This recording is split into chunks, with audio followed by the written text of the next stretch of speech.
اس وقت پاکستان کا ڈسٹرکٹ کرم جو ہے وہ تمام دنیا کی نگاہوں کا مرکز بنا ہوا ہے، جہاں پر کرم ایجنسی کے ایک شہر پارا چنار جو کہ شیعہ اکثریتی علاقہ ہے، وہاں پر موجودہ ایک بحران اور ایک جنگ کی کیفیت آ رہی ہے۔ اصل میں یہ جنگ جو ہے یہ دو قبائل کے درمیان ایک زمینی تنازع سے شروع ہوئی اور پھر اس کو فرقہ وارانہ رنگ دے کر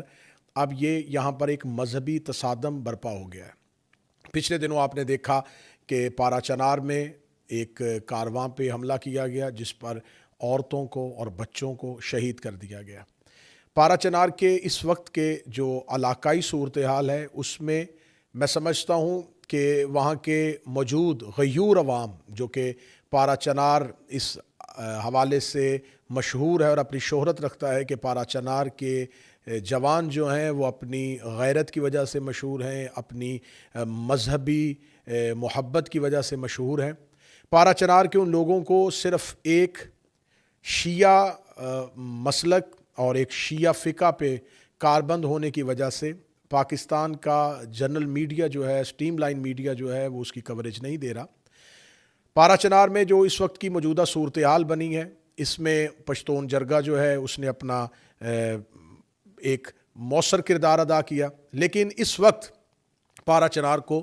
چاروں طرف سے محصور کر دیا گیا ہے۔ پارا چنار کے رستوں کی بندش کر دی گئی ہے، پارا چنار میں خوراک اور ادویات جو ہے اس کی سپلائی کو مکمل طور پر بند کر دیا گیا ہے۔ یہ بندش کس کی طرف سے کی گئی ہے؟ میں یہاں پر مخاطب ہوں KPK کی گورنمنٹ سے، میں یہاں پر مخاطب ہوں خیبر پختونخوا کی گورنمنٹ سے، میں یہاں پر مخاطب ہوں وزیر اعلیٰ خیبر پختونخوا سے، جو کہ اپنے صوبے کو چھوڑ کے اسلام آباد پر ایک لشکر لے کر تو حملہ کر دیتے ہیں، لیکن وہ اپنی وہی سفید امن کی پگڑی باندھ کر پارا چنار کی عوام کو ان کا حق کیوں نہیں دے رہے؟ وہ پارا چنار کے رستوں کی بندش کے معاملے کو حل کیوں نہیں کر رہے؟ پنجاب سے، کراچی سے، اور میں یہاں پر خراج تحسین پیش کروں گا عبدالستار ایدھی کے بیٹے فیصل ایدھی کو جو وہاں پر ادویات لے کے پہنچے۔ یہاں پر مجھے کہیں بھی خیبر پختونخوا کی گورنمنٹ کا کردار نظر نہیں آ رہا۔ وہ جو نظر آ رہا ہے وہ یہی نظر آ رہا ہے کہ جب تک یہاں پر سرنڈر نہیں کیا جائے گا وہاں پر امن بحال نہیں ہو سکتا۔ تو یہاں پر اس امن کو بحال کرنا یہ کس کی ذمہ داری ہے؟ یہ خیبر پختونخوا گورنمنٹ کی ذمہ داری ہے۔ پارا چنار کی عوام جو ہیں ان کو بھیڑ بکریوں کی طرح کاٹا جا رہا ہے۔ میں اس وقت مخاطب ہوں پاکستان کی ان تنظیموں سے، ان تحریکوں سے جو کہ ہزاروں میل دور فلسطین پر ہونے والے ظلم کے خلاف تو سڑکوں پہ آ جاتے ہیں اور احتجاج بھی برپا کرتے ہیں، سوشل میڈیا پر اپنی آواز بھی اٹھاتے ہیں، غزہ کے لیے آواز اٹھاتے ہیں، فلسطین کے لیے آواز اٹھاتے ہیں۔ یقیناً جہاں بھی ظلم ہو اس ظالم کے خلاف آواز اٹھانی چاہیے، مظلوم کے حق میں بات کرنی چاہیے، لیکن یہ کہاں کا انصاف ہے کہ آپ ظالم اور مظلوم اپنی مرضی کا رکھیں؟ آپ جہاں سمجھیں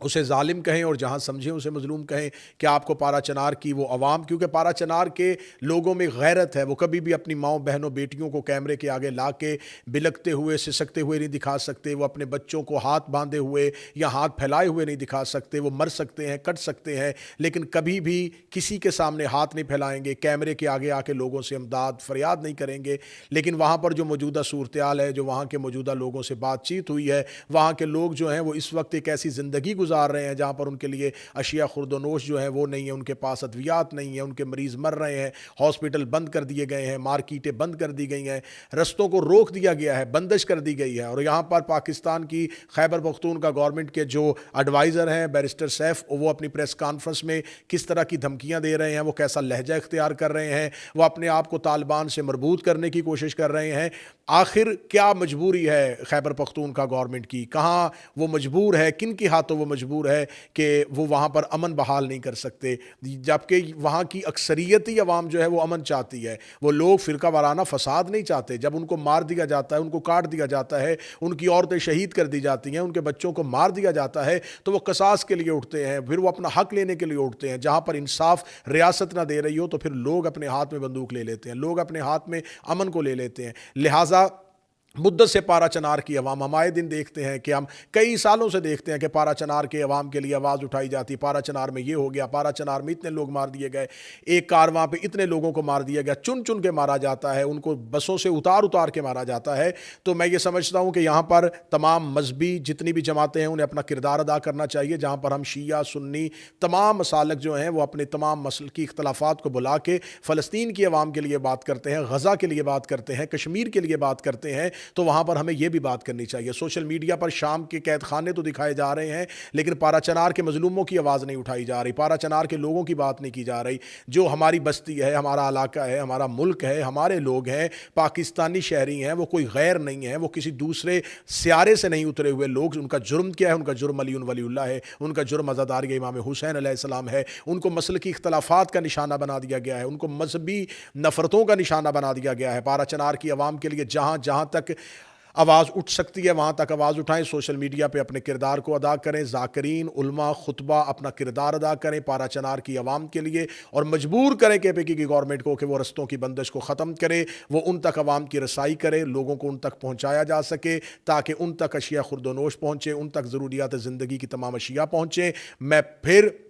ایک شیعہ خطیب ہونے کی حیثیت سے، ایک شیعہ قوم کا ایک ادنا سا فرد ہونے کی حیثیت سے میں مخاطب ہوں پاکستان کے ریاستی اداروں سے، میں پاکستان کے قانون نافذ کرنے والے اداروں سے، کہ اگر خیبر پختونخوا گورنمنٹ کسی نہ کسی مجبوری کی وجہ سے، اور ہم یہ سمجھتے ہیں کہ یہ مجبوریاں کہاں ہیں، یہ تانے بانے کہاں مل رہے ہیں، یہ تمام چیزیں کہاں سے پوچھی جا رہی ہیں، لیکن اگر خیبر پختونخوا کی گورنمنٹ جو ہے وہ کسی چند دہشت گردوں کی وجہ سے وہاں پر مجبور ہے، تو یہاں پر پاکستانی افواج کو اپنا کردار ادا کرنا ہوگا، یہاں پر قانون نافذ کرنے والے اداروں کو اپنا اختیار استعمال کرنا ہوگا، اور پارا چنار کے مظلوموں تک ان کا حق پہنچایا جا سکے۔ میری دعا ہے کہ خداوند متعال پارا چنار کی عوام کو انصاف دے، عدل دے، اور میرا مالک ان کو آزادی نصیب فرمائے، میرا مولا ان کو امن کے ساتھ سلامتی کے ساتھ رہنا نصیب فرمائے، میرے ملک پاکستان کو ہمیشہ سلامتی عطا فرمائے، اور تخریب کاروں سے، دہشت گردوں سے ہمیشہ ہمیشہ کے لیے محفوظ فرمائے۔ السلام علیکم، یا علی علیہ السلام۔